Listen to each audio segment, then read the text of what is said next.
Good morning, everyone. So yes, here I am in British Columbia, Canada, Pacific Northwest, on a rainy morning here in August 29th today, and so it's actually cooled down significantly and been getting some rain. And certainly, we hope some of this rain is making its way into central British Columbia and Washington in Oregon, Eastern Washington, Oregon, California to squelch some of these forest fires that are out there. But yeah, we're just trying to squeeze the last few days of summer out of our weather here. So anyway, I wanted to check in with you. Some of you know that I facilitate a parent leadership group every Tuesday night. Today's Wednesday morning, so we had the group last night. I did let our group members know that the things that we're talking about are now making their way to the world via YouTube, and so I'm hoping that you're all enjoying these messages. One of the rituals that I have for myself after a week's work and spending time with my group on Tuesdays is that I use, if you will, those insights and reflections that I have to, produce these videos, and also to do a weekly email to over 400 people on my parent leadership group email list.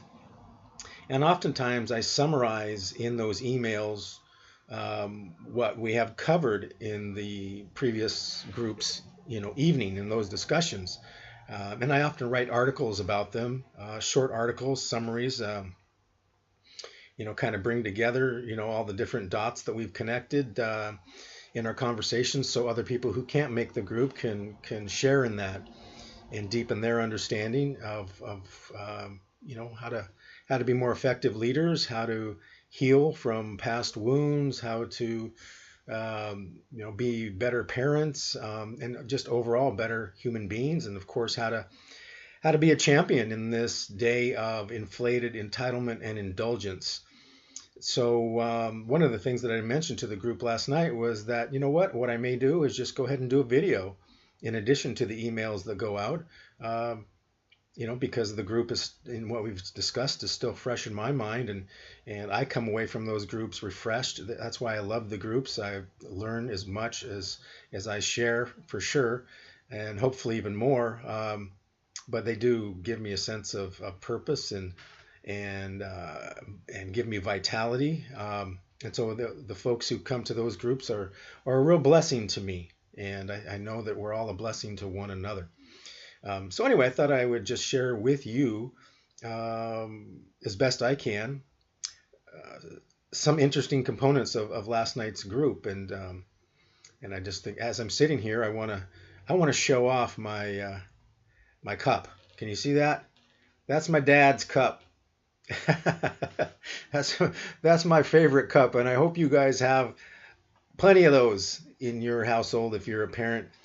And nothing more precious than those little scribblings that show up on those cups and plates and other decorations that were made for us. And it's always, my cup is always a source of a chuckle and a smile as when my son comes back to visit, and he's now 25, and he's in the Marine Corps. You can see a picture of him in the background there, and he's currently on deployment and into Africa and the Middle East. And so, my thoughts and prayers are always with him and with all people who serve us and who make it their life mission to help us all become free and to heal and to have a safe space and a safe place in which to do that. And that is certainly the goal, if you will, the desire of my heart when I do the Tuesday night parent groups, that people come there and it's safe, and it's a place where they can feel free to share with me and the group their woundedness, and also just places where they have not really, I guess you could say, been the best of who they know they could be. And in our group, of course, that's an honorable thing to admit that stuff. The cornerstone, the three pillars, I guess you could say, of our group are, of course, integrity, and then accountability and responsibility. Which most folks would say that's really, those are three pillars of awesome leadership, and that is a leadership group. And so, that's what we're there to do and practice, and do it in a way that's safe and loving, and build and gives freedom. And so I always say to people, I'm a big believer in the truth will set you free. And so we're always after the truth, and because we all want to be free. And so anyway, it makes for a great group. That being said, I did mention that it needs to be a safe place. I want it to be a safe place. It is a safe place for people to come with their woundedness. And one of the topics that we discussed last night, which I introduced to the group through a audio piece from a mythologist that I have really enjoyed over the many years, the last couple of decades, a guy named Meade. If you ever have a chance to YouTube him and to just listen to this guy, he's a salt of the earth, guy, very grounded, just an awesome mythologist. I have kind of enjoyed his work and insights, like I said, for many, many years. The audio clip that I shared with them was called "The Thing You Must Do," and it comes from a 2 CD set that I bought probably 15 years ago, when he was visiting, I think, the Vancouver area of British Columbia. And that disc set is called Fate and Destiny. And so you probably can't even get it anymore. I think his name of his organization was called Mosaic. So if you want to Google that, you might be able to find it. You might try eBay, but I highly recommend stuff like that, and recommend his work. Again, part of the reason why I do these videos is because people have just requested consistently over the last 20 years, that I share with them, additional things to read, and, just additional resources to help deepen their understanding of what I'm sharing. And, I often have to say, sorry, folks, what I'm sharing with you is unique. It's I've birthed it out of my own understanding, of course, with the support and help of many, many teachers. And so, like many of you, I've studied everything from Taoism to the Arthurian legend to, and experienced all sorts of different, processes to help me heal and to help me deepen my understanding of things. So I was happy to share with the group the audio piece from Meade. So please check it out if that sounds of interest to you. But here's what he was helping us understand last night, and amongst other things, this was just a little part of the clip. And when I share these wisdom teachings and insights, I'm always asking parents to, okay, what does this mean about you? I think that's incredibly important and incredibly overlooked. I find most parents do not appreciate or have a severe underappreciation for the impact of their own family of origin issues and patterns. In other words, the way they were raised and how it impacts their parenting capacity and how they parent. And so what Meade was talking about in terms of fate, he was talking about tying everything back to fate and destiny. And of course, he would say that fate, the family that we have and the issues that we face and the traumas that we face, the traumas that we experience in our family are part of our fate that we deal with. And one of the fates that he was describing in more detail was what he called the mother complex. Now remember, I'm going to tie this to the importance of parenting understanding, parents understanding what it is they bring to the playing field of parenting, the impacts of their own family of origin issues and childhood experiences and traumas, the impact of that stuff on the effectiveness of their parenting. And so Michael Meade was talking about two pieces of the mother complex. He was talking about, for instance, a child who was born to a mother who, no matter how hard the infant cries to receive milk and nutrition, no matter how hard the infant cries in order to get its needs met, the mother never appears. Or it takes a tremendous amount of effort on the part of that infant to get its needs met from its mother. On the other hand, you have an infant child whose mother kind of preemptively meets the child's needs for nutrition and other things. The child doesn't even have to cry, doesn't even have to ask for those needs to be met. Michael Meade says both of those children will have or will wrestle with the complex of in kind of answering a question. The question is, where is the milk coming from? Or maybe in the first child, when will the milk get here? But where is the milk coming from is what he said. So the first child, now stay with me here, the first child has a mother who you could say is inattentive. She is not present. She lacks the capacity to meet the child's needs. He says the person who has that kind of a mother will not be able to see the milk, if you will, that their needs are being met. They just won't be able to see it. The other child, whose mother met the needs immediately without them even knowing it, will never know the longing of their desire. And we're talking about this as parents, so kind of what does that look like?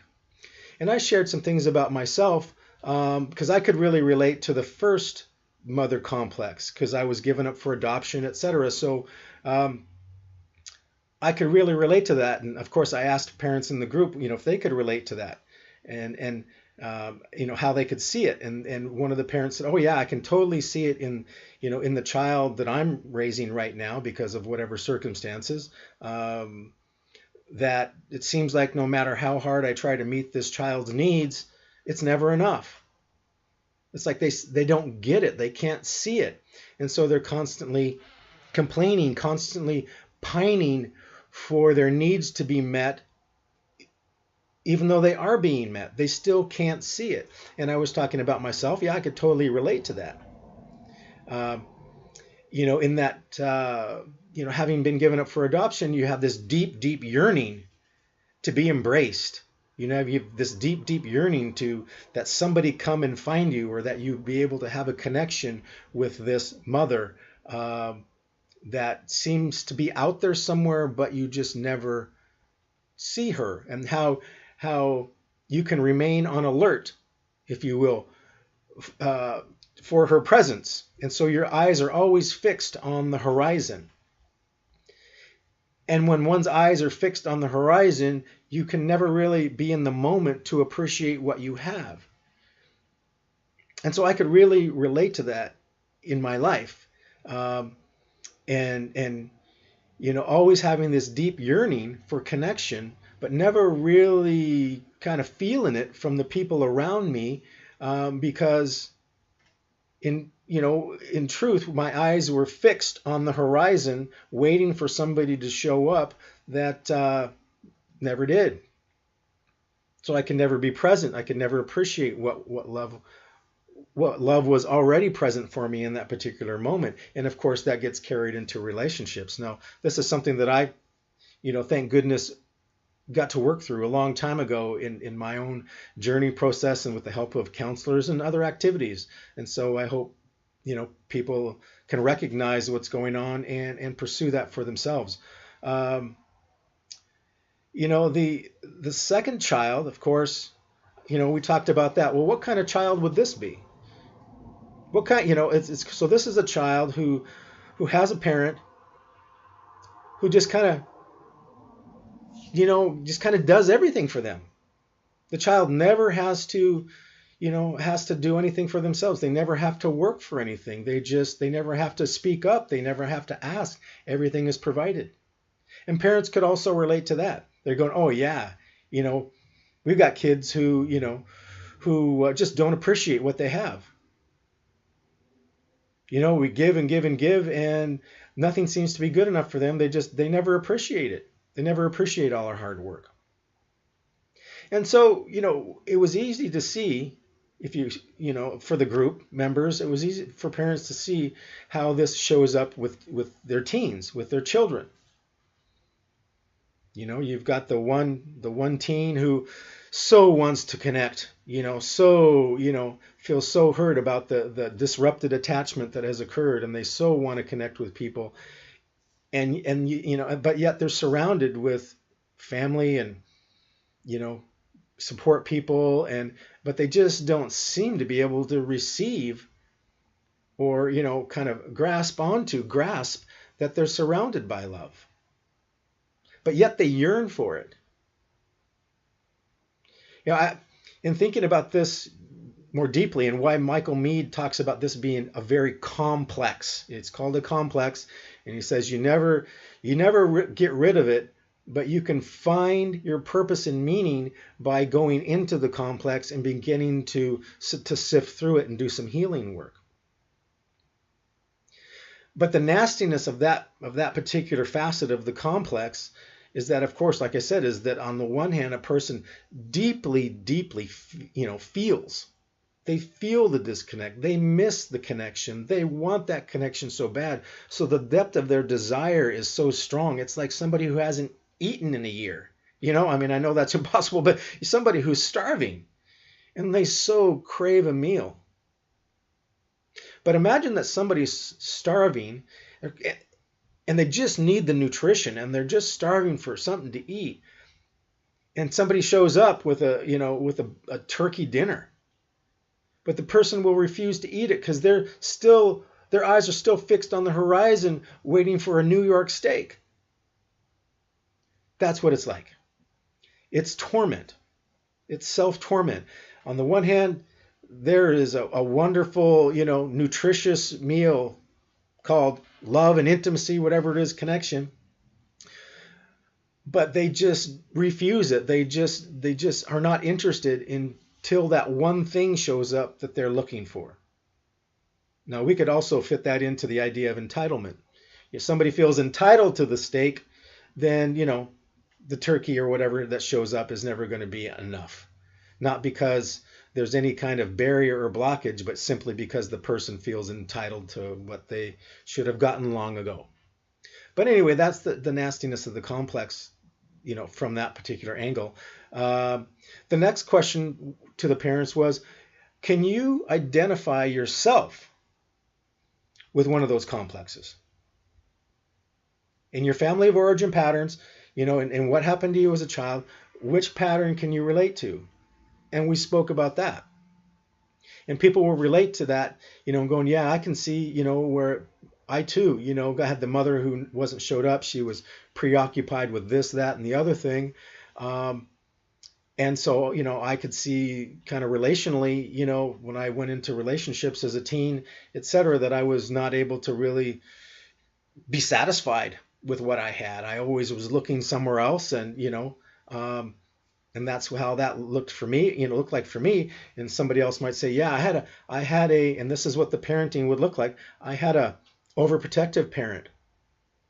I had a perfectionist parent who just did everything perfect. Just did. I had the helicopter parent who spoiled me, who took me everywhere and did everything. And so now I don't appreciate what I have. I go into relationships, they say, but I just don't appreciate them. I don't, I don't show a lot of gratitude and appreciation for what I have. And I said, okay, so that's great that you guys can see that this was alive and well in your own history. But what impact or how has that traveled with you in your present day, in your parenting? Hmm? So, as we talked about that, we could say, well, might this be the parent who has a teen who's just trying to please them constantly and it's never enough?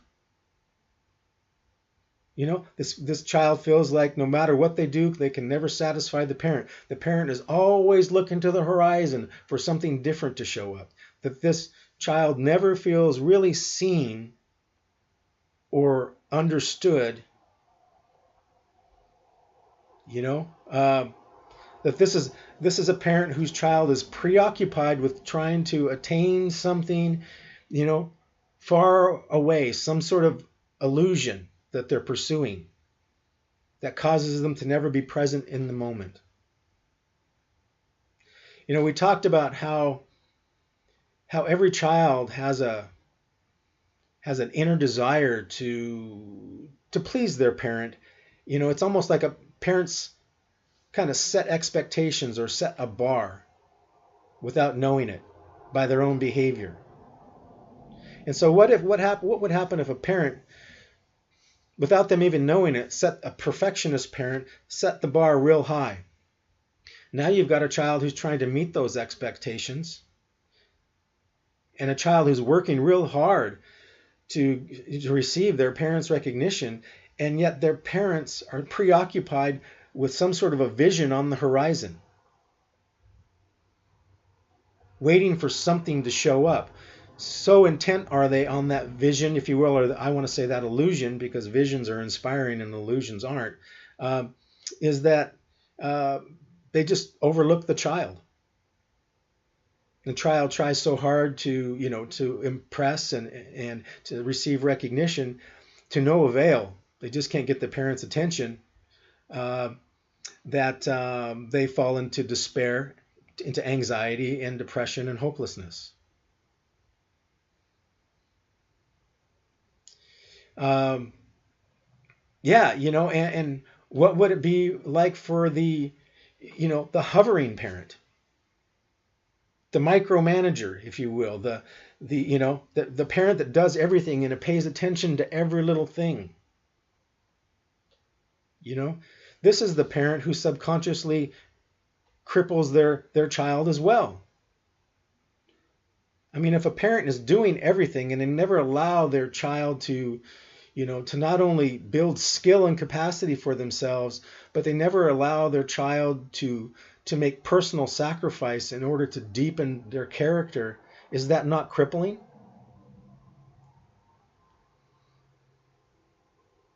This is the terrain of what can be called the false martyr. This is the parent who says, I've done everything for you. How come you don't appreciate what I've done? You see, this is the child, right, who has everything done for them, and so they don't know the depths of their desire. And when you don't know the depths of your desire, it's very difficult to muster up appreciation and gratitude. Now, most parents would blame that on their children. No, this is just an ungrateful, spoiled brat, that I've got on my hands now. What the parent isn't seeing is that they've crippled their child by what they've brought to the playing field, by what they've brought from their own family of origin issues and traumas and experiences into their parenting. And this is where a parent shoots themselves in the foot. This is where parents become their own worst enemy. And then they blame the child for it, and things just get worse. Tensions grow.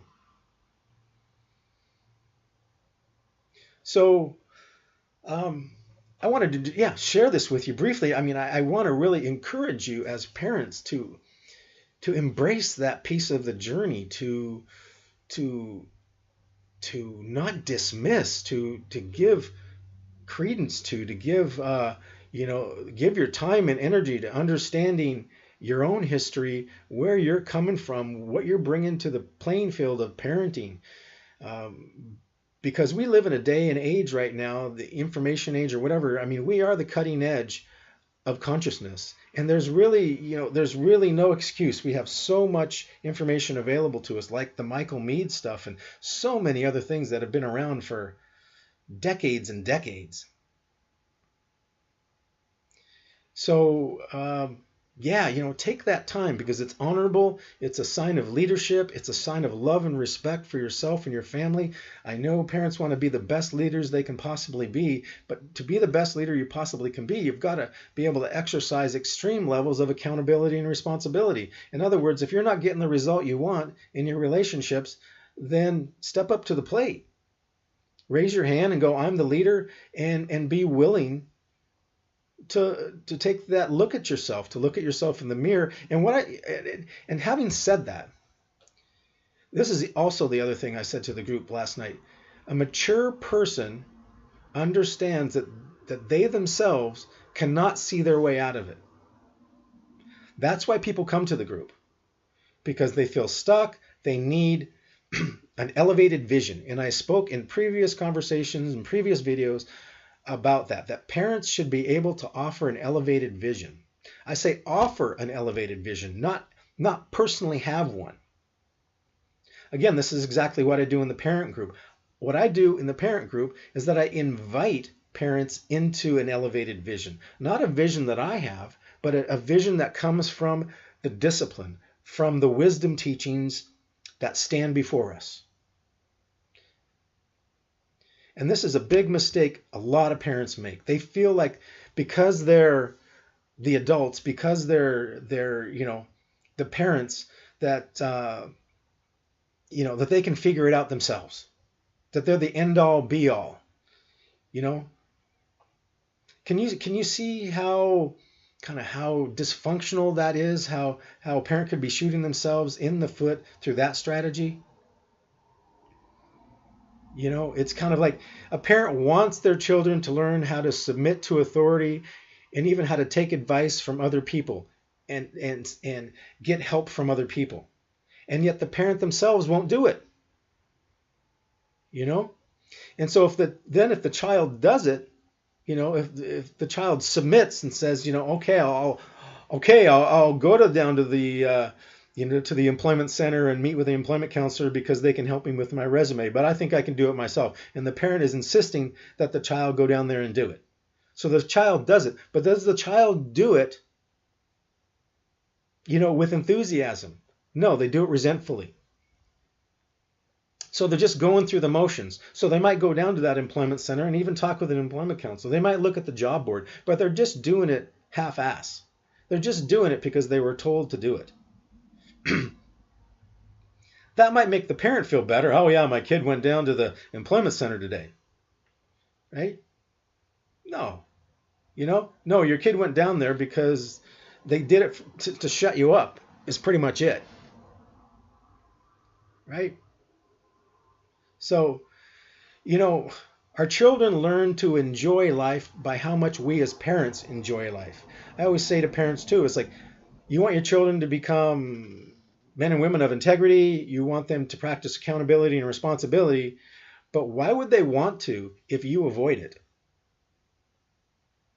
I mean, if you're not willing to take the lead and to show an affinity with accountability and responsibility as a movement towards integrity, if you don't enjoy it yourself, if you're not proactive in it, why would they want to be? And it's kind of like, parents come to me, like I said, every day, and they're in pain and suffering. I offer resources, and I have the access to different courses that they can take, etc. And it's kind of like I send this stuff out, or I introduce them to the resource, and they say, nah, not right now. What is that? What is that showing by example to the children?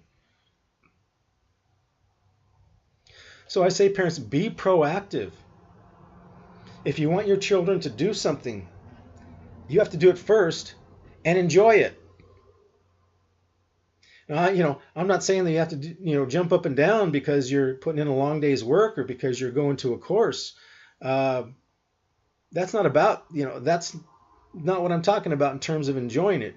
It's about being a person of integrity and keeping your word. So if you say you want to be an outstanding parent, if you want to be an outstanding human being, then you're doing things that are outstanding. You're not coming home from work and just sitting on the couch and, watching reality TV or, sipping on a beer, having a smoke or whatever it is. While at the same time you're going, geez, we really need help. What message is that sending? There's obviously a disconnect in that message, a lack of integrity. So what children get inspired by, what children need to see is parents overcoming indulgences. Parents need to see, or children need to see their parents becoming victorious, going through struggles, facing adversarial situations, facing adverse situations, and moving through. That's why it's so important for a parent to do their healing work. It's not easy. It takes courage. It takes bravery. But that's what's inspiring to a child. A child needs to look up to their parent and be proud. And nothing makes a child more proud than to see their parents, being tenacious and being proactive and pursuing, the difficult things in life.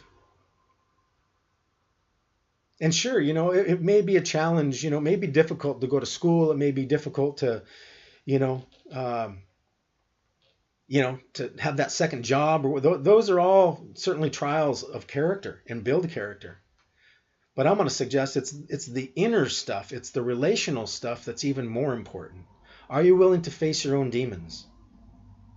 Or as Michael Meade said, are you willing to be on the journey of really finding deep purpose and meaning in your life by doing that healing work and looking at your complexes, looking at your traumas, and sifting through them and doing that work so you can find those nuggets of gold in there. Those are the things.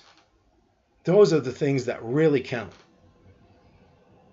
I was talking to a young teenager the other day, and I was saying,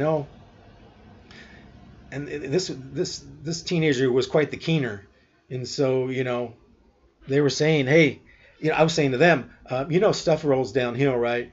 Things get passed on from generation to generation. They said, yeah. I said, well, I get it. I know, and you get it. I know that, your parents would like you to do a lot of things. They have a plan for your life. He said, yeah, but I'm not interested in what they have for me, what they're telling me. I said, I get that. I said, your parents have trauma history too, and that's been handed down from generation to generation. I said, at some point, somebody's got to raise their hand up and say enough is enough and do the healing work that's necessary. So that the love that is really present for this family, for you and your family and generations to follow, can actually be present, can actually flow here. See, that's the work. Completing high school, going to college, is all those things. Yeah, I did all that, but the greatest rewards were that inner soul work, that heart work, the breaking the chains of indulgence and addiction and trauma. So those things don't move forward.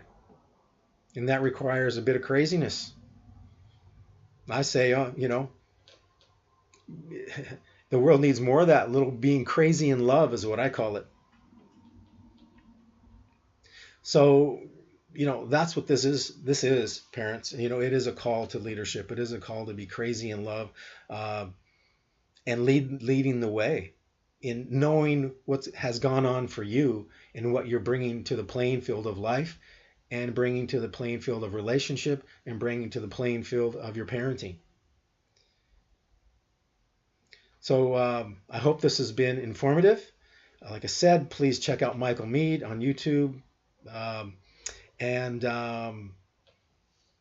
now that we ourselves are on YouTube, please forward these videos to people who may need them, may be interested in psychology, may be interested in the whole uh, tidal wave of indulgence and entitlement that are permeated every aspect of our lives. Um, so this isn't a message just for parents. This is a message for everybody. And I just want to say, please, again, forward this to people who may benefit, and to others who are interested in being leaders and champions. So have a great day, and I'm going to head off to work and do my thing. And I will continue to keep you posted about what's going on in the group, and as well as with other insights I have. Take care.